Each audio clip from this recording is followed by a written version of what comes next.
Nah, masuk babak keempat. Apa yang terjadi? Mari kita lihat namanya apa.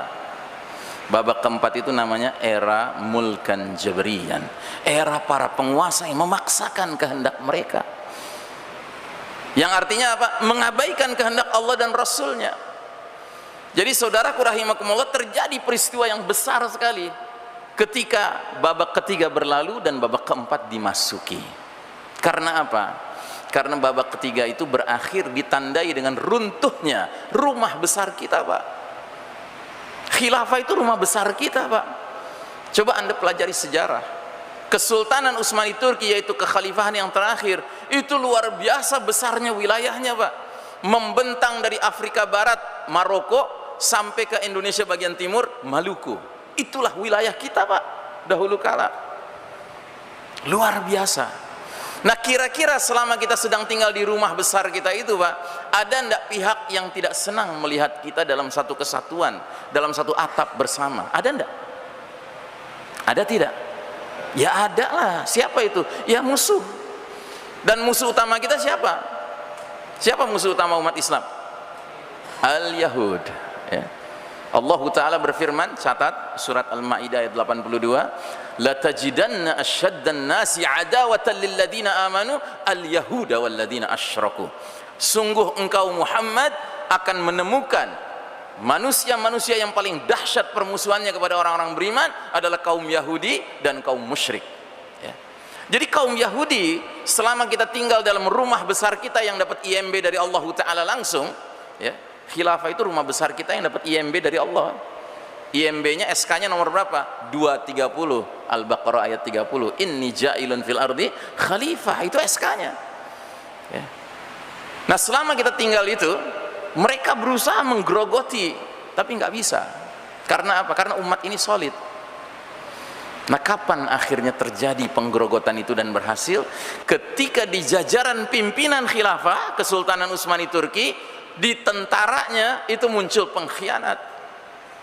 Barulah mereka bisa kerjasama dengan pengkhianat meruntuhkan bangunan besar umat Islam ini. Siapa nama pengkhianatnya? Mustafa Kemal. Ya. Jangan kasih embel-embel Ataturk, Pak. Ataturk itu artinya bapaknya Turki. Ulama-ulama di Turki tidak ada yang mau ngasih dia embel-embel Ataturk. Mereka lebih senang menyebutnya Mustafa Kemal A'da'i Turk, musuhnya Turki. Ya. Namanya Mustafa Kemal. Ya. Siapa dia ini? Dia Muslim. Dia salah seorang jenderal di ketentaraan khilafah. Cuma dia berdarah Yahudi, Pak. Dan ternyata ukhuwah damawiyah dia, persaudaraan darah dia lebih kental daripada ukhuwah imaniyah dia, persaudaraan keimanannya. Artinya apa? Dia lebih loyal kepada kaum Yahudi daripada kepada kaum mukminin. Makanya diam-diam dia bekerja sama untuk meruntuhkan bangunan besar khilafah ini. Bagaimana caranya? Dia tanamkan pada awalnya kecintaan umat kepada dirinya dengan cara dia tampil sebagai jenderal yang patriotis. Nah, ketika dia sudah yakin umat mencintai dirinya, baru dia lansir gagasan-gagasan sesatnya. Dan di antara yang dia katakan apa? Hai umat Islam, kalau kita mau maju nggak ada jalan lain. Kita harus tinggalkan ajaran Islam yang sudah ketinggalan zaman, dan kita harus mengikut kepada bangsa-bangsa yang sudah lebih maju dari kita. Yang dia maksud siapa? Eropa Barat kafir. Dan kemudian dia katakan, kita harus bubarkan sistem bermasyarakat yang sudah kuno ini. Kita harus mendirikan negara Turki modern, sekuler, berpaham nasionalisme. Maka bubarlah khilafah, diganti dengan negara modern Turki sekuler berpaham nasionalisme. Dan karena ini terjadi di jantung kepemimpinan umat, maka terjadilah efek getok tular, ya, efek domino. Ya. Saya menyebutnya, tadinya kita tinggal di rumah besar, akhirnya muncul bedeng Turki, akhirnya muncul bedeng Mesir, muncul bedeng Indonesia, muncul bedeng Pak, bermunculan. Dan sifat bedeng ini sudah beda dengan rumah besar ini. Kalau di rumah besar tadi kita semua sepakat Allah dan Rasulnya kita junjung tinggi sebagai top priority of obedience, ketaatan utama kita, Quran dan Sunnah harga mati, begitu. Tapi kemudian ketika bedeng-bedeng ini muncul, ini bedeng-bedeng ini dikarang Pak, dikaryakan, dibantu oleh musuh-musuh Allah dalam membuatnya bedeng-bedeng ini. Ya. Nah, bedeng-bedeng ini berdiri tidak lagi menjadikan Quran dan Sunnah sebagai harga mati, tidak. Atau dalam bahasa lain, kita masuk ke dalam kegelapan babak keempat ini, yang kata Nabi kaqita'il lailil muslim, kayak sepotong malam yang gelap gulita.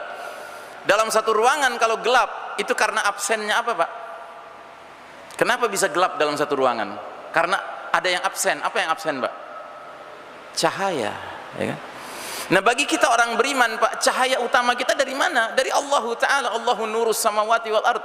Dan Allah itu menurunkan cahaya lewat Nabi akhir zaman dengan kitab yang namanya Al-Quranul Karim. Allah katakan dalam surat Ibrahim ayat pertama, Alif Lam Ra, kitabun anzalnahu ilaika litukhrijan nas minaz zulumati ilan nuri biizni rabbihim ila siratil azizil hamid. Alif Lam Ra, kitab Al-Quran ini kami turunkan kepada engkau Muhammad agar engkau mengeluarkan manusia dari kegelapan menuju cahaya dengan izin Rabb mereka menuju jalan Allah yang maha perkasa lagi maha terpuji. Jadi begitu rumah kita runtuh, Pak, yang tadinya rumah ini disinari dengan Al-Quran, ya, plus sunnah tentunya, tiba-tiba muncul bedeng-bedeng di mana Al-Quran ini masuk laci, Pak, masuk lemari, diganti dengan apa? Dengan lampu tempel, Pak, lampu tempel karangan manusia, gitu. Dan cilakanya, belum terlalu lama tinggal di dalam bedeng-bedeng dengan lampu tempel ini, sebagian umat Islam sudah mulai menganggap lampu tempel ini dengan lentera Rabbani Al-Quran sama, cocok-cocok saja gitu, fine-fine saja gitu. Buktinya apa? Ya buktinya bagian pertama dari lampu tempel di negeri kita ini cocok dengan ayat Qul huwallahu ahad gitu. Dicarilah.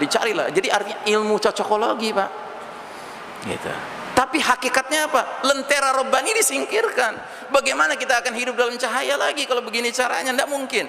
Kita hanya akan kembali kepada kehidupan yang penuh cahaya dari Allah Ta'ala ketika umat Islam dengan kesadaran sendiri mengatakan selesai masanya lampu tempel, sekarang kita kembali hanya kepada kitabullah. Tapi kalau kita masih main-main di antara lampu tempel dengan lentera Rabbani dan menganggap ini ada kemiripan, la haula wala quwata illa billah. Nah, jadi saudaraku rahimakumullah, musuh-musuh Islam begitu melihat rumah ini sudah runtuh dan muncul bedeng-bedeng, lalu mereka merajut, Pak, bedeng-bedeng ini dalam satu rajutan yang simbolnya seperti gambar di layar ini, Pak. Ini simbol apa?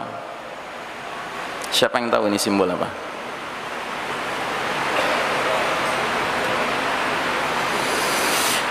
Ini simbol rumah bikinan kaum Yahudi, Pak.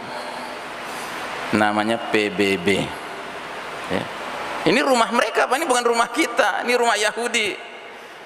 Kepanjangannya apa? Perserikatan bedeng-bedeng, ya kan?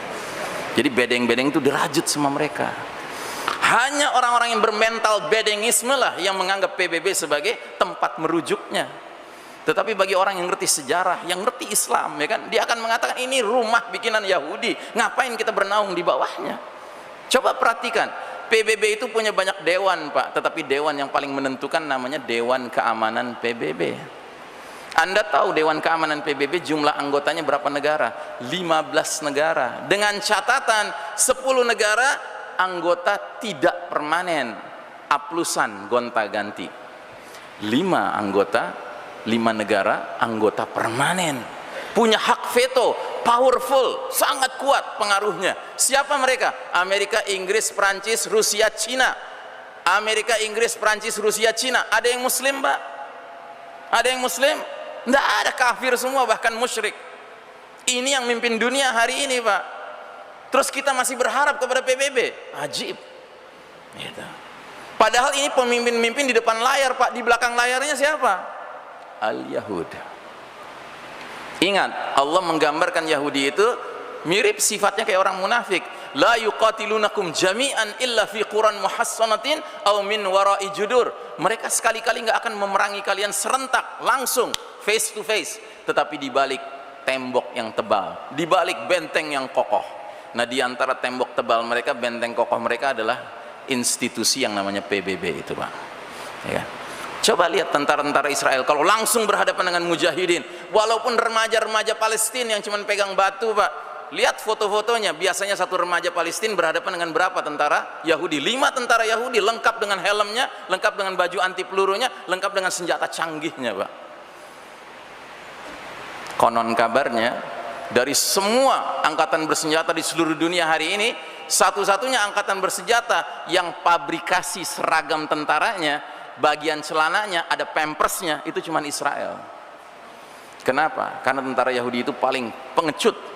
Dia kalau sudah berhadapan dengan mujahidin, ya kan, mereka itu kencing-kencing, Pak. Gitu. Nah, daripada mereka kencing di celananya, ya di pampersnya aja. Gitu. La haula wala quwata illa billah. Nah, jadi saudaraku rahimakumullah, babak keempat inilah babak di mana kita hidup sekarang ini. Dan saya sering mengatakan, we are living in the darkest chapter of the Islamic history. Kita sedang menjalani babak paling kelam dalam sejarah umat Islam. Belum ada babak lebih kelam dari babak yang kita alami sekarang ini. Ini babak berat sekali, Pak. Gimana tidak berat? Allah nguji kita umat Islam dengan kekalahan secara duniawi pada diri umat Islam. Sementara yang berhak memimpin dunia atas izin Allah adalah kaum kafir. Kita ini sekarang sedang menjalani era yang kata Nabi dalam hadis ini, kita menyebutnya hadis lubang biawak. Nabi bersabda, la tattabi'unna sunanal ladzina min qablikum shibran bi shibrin wa dira'an bi dira'in hatta law dakhalu fi juhri dabbin lattaba'tumuhum. Sungguh kalian umat Islam kelak nanti di akhir zaman akan mengikuti kebiasaan, cara hidup, way of life orang-orang sebelum kalian, sejengkal demi sejengkal, sehasta demi sehasta, sehingga sekiranya mereka yang kalian ikuti masuk lubang biawak sekalipun, kalian terus mengikuti mereka. Para sahabat bertanya-tanya, ya Rasulullah, al-Yahuda wan Nasara, ya Rasulullah, apakah yang kau maksud adalah kaum Yahudi dan Nasrani? Kata Nabi, faman, siapa lagi kalau bukan mereka? Bayangkan Pak, para sahabat mendengar hadis ini, mereka itu tercengang, heran mereka. Bukan karena tidak percaya dengan Nabi, mereka percaya Nabi tidak pernah bohong. Tapi yang membuat mereka tercengang adalah, kok bisa ya umat Islam, umat ahli Quran, suatu ketika ngekor sama umat ahli Taurat, ahli Injil. Ini apa yang terjadi? Iya kan? Para sahabat bingung. Karena para sahabat tahu Al-Quran dijamin keasliannya oleh Allah, nggak pernah berubah sampai kapanpun. Sementara Taurat dan Injil nggak ada jaminan keasliannya. Kok bisa-bisanya umat yang memiliki kitab dari Allah yang digaransi keasliannya nggak bakal berubah, ngekor sama umat-umat yang kitab Allahnya sudah berubah? Bagaimana ceritanya ini? Para sahabat boleh bingung waktu itu.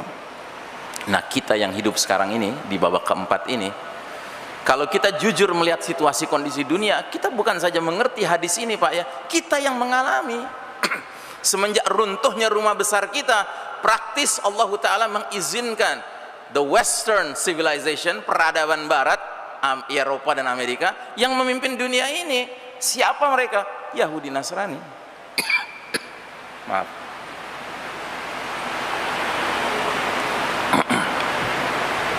Nah, jadi saudaraku rahimakumullah,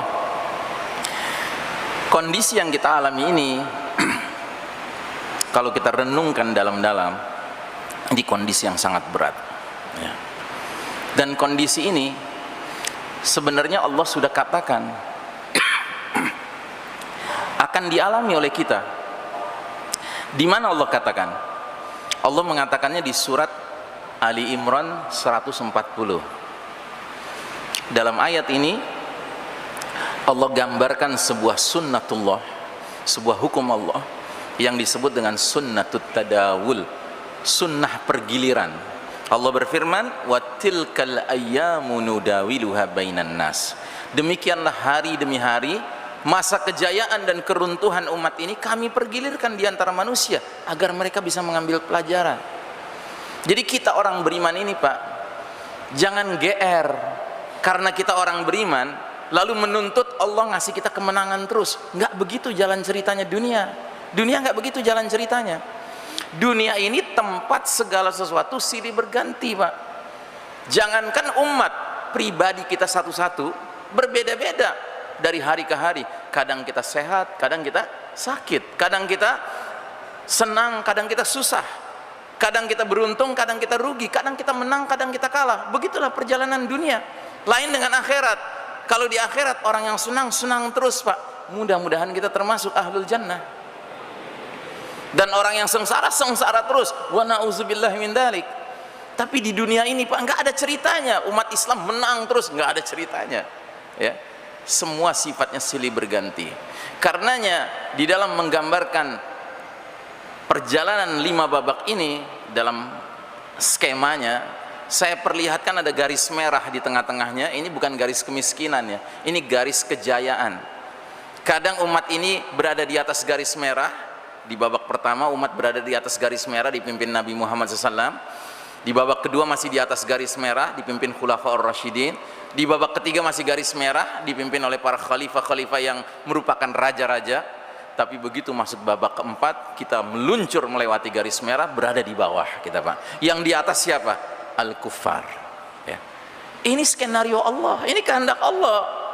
Kita nggak perlu ngomel dengan Allah Ta'ala, kita terima ini sebagai kenyataan.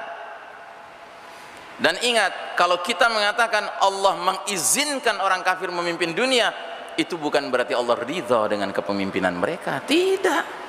Tolong bedakan Pak antara izin Allah dengan ridha Allah.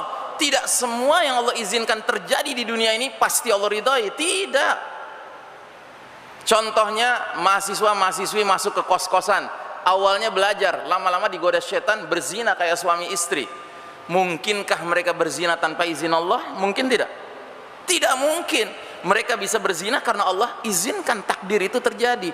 Tapi Allah ridha tidak dengan perbuatan zina. Allah tidak ridha, ya. Makanya jangan sekali-kali kita menggunakan logika yang nggak beres gitu dengan mengatakan, wah alhamdulillah, rupanya calon yang gue jagokan jadi, Allah ridho sama dia. Enak aja ridho, ya kan? Allah izinkan dia jadi, iya benar. Tapi ridho tidak, lihat dulu dia mimpin dengan apa.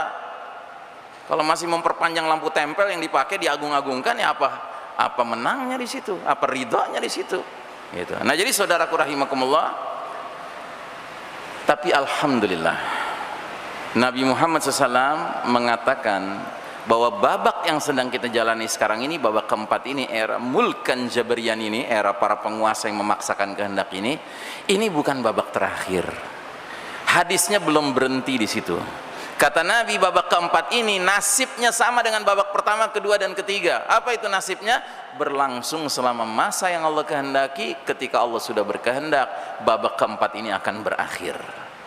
Jadi akan berakhir juga Pak babak keempat ini.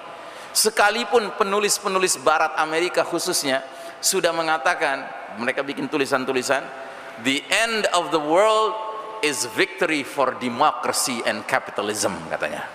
Ujung akhir perjalanan dunia adalah kemenangan bagi demokrasi dan kapitalisme. Ini adalah dusta besar. Tidak demikian. Nabi Muhammad SAW mengatakan babak keempat ini akan berlalu, untuk kemudian datang babak kelima sekaligus babak terakhir. Apa itu babak kelima? Thumma takunu khilafatan ala minhajin nubuwah thumma sakata. Kemudian datanglah era kekhalifahan yang mengikuti metode kenabian, kemudian Nabi diam. Para ahli hadis mengatakan kemudian Nabi diam itu isyarat sampai disitulah batas umur umat Islam. Berarti ujung akhir umur kita ini Pak, umat Islam ini, husnul khatimah apa su'ul khatimah? Husnul khatimah apa su'ul khatimah Pak? Yakin? Jadi khilafah husnul khatimah nih? Katanya khilafah nggak boleh. Yang bilang nggak boleh pakai senjata lagi. Gitu.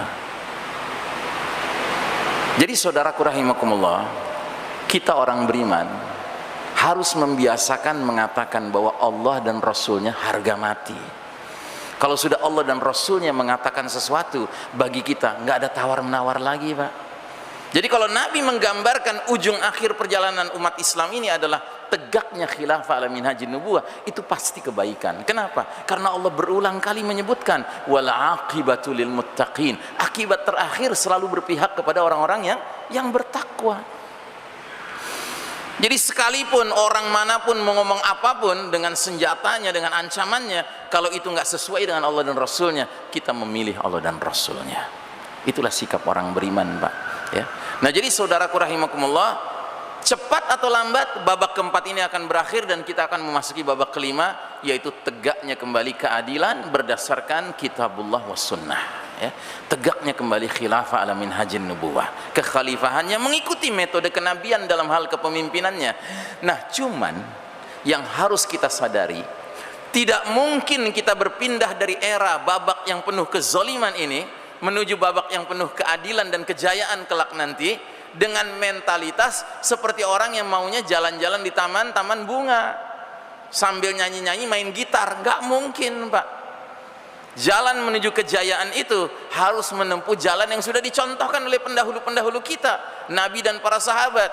Dan itu jalan yang mau tidak mau harus mengerahkan keringat, air mata, bahkan darah, ya. Blood, sweat, and tears, kata orang barat, ya. Wah, Ustadz, kok menakutkan begitu? Bukan soal menakutkan, soalnya begitulah Nabi dan para sahabat. Apa hebatnya kita sehingga kita boleh dikecualikan, nggak perlu pakai jalan yang rumit kayak begitu. Cukup dengan jalan permainan sekali 5 tahun, ngabisin uang miliaran, ya kan, kirim-kirim WhatsApp ke sana kemari, ngandelin kardus, gitu. Nggak mungkin, Pak. Menegakkan agama Allah ini harus dengan caranya yang sesuai dengan agama Allah ini. Makanya kita mengucapkan 2 kalimat syahadat, karena 2 kalimat syahadat kita ini persaksian akan ghayatul haya dan tariqul haya. Ghayatul haya kita, tujuan hidup kita apa? La ilaha illallah. Jalan hidup kita apa? Muhammad Rasulullah SAW. Ini harga mati, Pak, buat kita. Nah, jadi saudaraku rahimakumullah, perpindahan kita dari babak yang sedang kita jalani sekarang ini, the world as we know today, dunia yang kita kenal hari ini, babak mulkan Jabrian, menuju babak khilafah ala minhajin nubuwah, masa kejayaan Islam kembali. Mau tidak mau kita harus menyaksikan masa transisi penuh ujian, cobaan, rintangan, tantangan, bahkan 10 tanda besar akan mengiringi perpindahan kita dari babak keempat ke babak kelima. Waduh, Ustadz udah mulai ngomong 10 tanda besar, berarti udah deket dong kiamat. Apa iya? Gitu. Kalau ada yang bertanya begitu, jawab dengan pertanyaan lagi, siapa bilang masih lama? Gitu. Orang dari tadi sudah dibahas ayatnya. Di zaman Nabi saja sudah turun ayatnya. Wa ma yudrika la ala sa'ata takunu qaribah. Tahukah engkau Muhammad, boleh jadi kiamat sudah dekat. Masa kita yang tinggal di zaman seperti ini menganggap kiamat masih jauh? Hey, come on, wake up. Malah kalau mengikuti aturan main semua film, Pak, film laga, ya kan? Kalau jumlah film itu babaknya 5, biasanya di babak keempat jagoannya lagi menang lagi kalah, Pak. Lagi kalah. Kita yang nonton itu udah ketar-ketir, wah mati nih jagoannya, kan gitu. Tiba-tiba jagoannya membalikkan situasi, dia menang, dia mengalahkan musuh-musuh yang jahat, ya kan? Menang dia, kalah musuh-musuhnya. Dan begitu kita lagi menikmati dia menang, tahu-tahu filmnya berakhir, ya kan? Artinya babak kelima nggak lama, Pak, nggak lama babak kelima. Kenapa mesti lama? Toh kejayaan yang hakiki bukan di dunia, kan? Kejayaan hakiki di akhirat nanti. Nah, jadi saudaraku rahimakumullah, 10 tanda besar akan mengiringi perpindahan kita dari babak keempat ke babak kelima. Dan Nabi menyebutkan ke-10 tanda besar itu dalam sebuah hadis sahih riwayat Muslim. Saya bacakan cepat saja. Ada ad-dukhan, kabut asap menyelimuti planet bumi kita selama 40 hari 40 malam. Ada sosok Dajjal, a'zamul fitnah, fitnah yang paling dahsyat sepanjang zaman. Ada dabbatul ard, binatang melata yang tadi sudah saya singgung, akan ngasih tanda siapa orang beriman, siapa orang kafir. Kemudian ada matahari terbit dari tempat terbenamnya, pertanda pintu taubat sudah tertutup.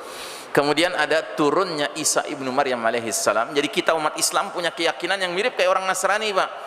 Mereka meyakini Yesus Kristus bakal turun dari langit di akhir zaman. Kita juga keyakinannya sama, cuma kita menyebutnya Isa alaihissalam. Dan kita akan buktikan siapa yang nanti kecelek begitu Isa alaihissalam turun. Sebab Isa alaihissalam menurut keyakinan kita begitu turun, pertama kali yang dia kerjakan apa? Masuk masjid, ikut sholat berjamaah dengan cara umat Islam. Dia tidak cari-cari gereja, Pak. Gitu. Isa alaihissalam nanti akan membunuh Dajjal. Isa alaihissalam nanti akan mengajak semua orang kafir dan semua ahli kitab Yahudi Nasrani, ya, untuk memeluk agama Nabi Muhammad sallallahu alaihi wasallam. Bahkan Isa alaihissalam di masa kepemimpinannya menghadapi semua orang kafir termasuk Yahudi Nasrani hanya menawarkan dua pilihan, Pak. Pilihan pertama, aslim taslam, masuk Islamlah engkau, niscaya engkau akan selamat dunia dan akhirat. Kalau enggak mau, sama Isa alaihissalam dibunuh. Wah, kok ngeri gitu Ustaz? Bukan soal ngeri, soalnya kalau Isa alaihissalam sudah turun, tandanya apa? Dunia sudah memasuki injury time, udah mau berakhir dunia ini. Kan keterlaluan kalau masih ada orang kafir, Yahudi, Nasrani, dunia udah mau berakhir, Isa alaihissalam sudah turun, masih ngeyel juga. Mending mati dia. Itu. Karenanya nanti akan ada kafir-kafir tertentu, Yahudi, Nasrani tertentu yang daripada mati memeluk Islam secara terpaksa. Sampai kapan? Sampai Isa alaihissalam wafat. Begitu wafat, murtad lagi mereka. Nah, mereka lagi murtad-murtadnya, ya tiba-tiba matahari terbit dari barat. Mereka mau masuk Islam lagi, nggak diterima. Too late. Talambe kata orang Padang. Gitu. Nah, jadi saudaraku rahimakumullah, kemudian ada Ya'juj wa Ma'juj, dua umat yang dikurung di balik sebuah radem, sebuah sumbatan dinding yang dibuat oleh seorang raja bijaksana bernama Zulkarnain ribuan tahun yang lalu. Kemudian 789 pembenaman bumi, satu di timur, satu di barat, satu di Jazirah Arab. Dan yang ke-10, api keluar dari Yaman menggiring manusia ke tempat berkumpul untuk mengalami dahsyatnya peristiwa kiamat, ya. Nah, saudaraku rahimakumullah, 10 tanda besar ini clear, sudah diterangkan oleh Nabi, 10-10-nya. Cuman para ulama memiliki ikhtilaf, perbedaan pendapat tentang kronologinya, tentang urut-urutannya. Dan saya condong kepada pendapat seorang pemikir muslim, penulis muslim yang hidup di zaman kita sekarang ini, bernama Syekh Dr. Muhammad Ahmad Al-Mubayyad. Beliau seorang ulama dari Palestina, dan beliau latar belakangnya hadis, dan beliau ini orang Gaza. Beliau tetangga terdekatnya siapa? Yahudi, sehingga dia kenal betul dengan watak musuh utama kita ini. Karenanya kalau Anda baca kitab ini, Pak, ensiklopedia akhir zaman ini, Anda tidak saja akan mengalami transfer of knowledge, transfer pengetahuan, tetapi terjadi transfer of ruhul jihad, ya. Dan saya mengandang kitab tentang akhir zaman yang terbaik sejauh ini yang saya pelajari adalah kitab ini, ya.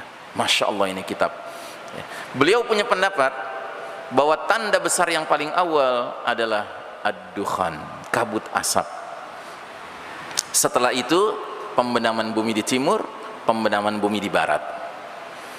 Nah, setelah 3 tanda besar berupa bencana-bencana alam yang dahsyat ini, hadirlah Amirul Mukminin fi akhir zaman, pemimpinnya orang-orang beriman, Al-Mahdi, ya. Jadi Al-Mahdi muncul ketika dunia ini sudah berubah sama sekali, Pak, karena bencana-bencana alam yang sangat hebat, ya. Jadi saudaraku rahimakumullah, kemunculan Al-Mahdi itu pada saat kebanyakan manusia sedang sibuk memikirkan masalah yang paling mendasar, yaitu makanan, sementara umat Islam dapat hadiah, hadirnya the certified leader, pemimpin yang dapat sertifikat dari Allah dan Rasulnya, Al-Mahdi. Masya Allah, ya. Sehingga umat-umat yang lain masih centang perenang, sibuk memikirkan nasib pribadi-pribadinya. Umat Islam yang faham segera bergabung dengan Al-Mahdi dan membangun masyarakat khilafah ala minhajin nubuwah yang berdiri di Syam dengan ibu kota awalnya Damaskus, ibu kota terakhirnya nanti Baitul Maqdis, ya. Masya Allah. Nah, jadi saudaraku rahimakumullah, kenapa Syekh Mubayyad mengatakan ad-dukhan ini yang paling pertama? Ini yang menarik.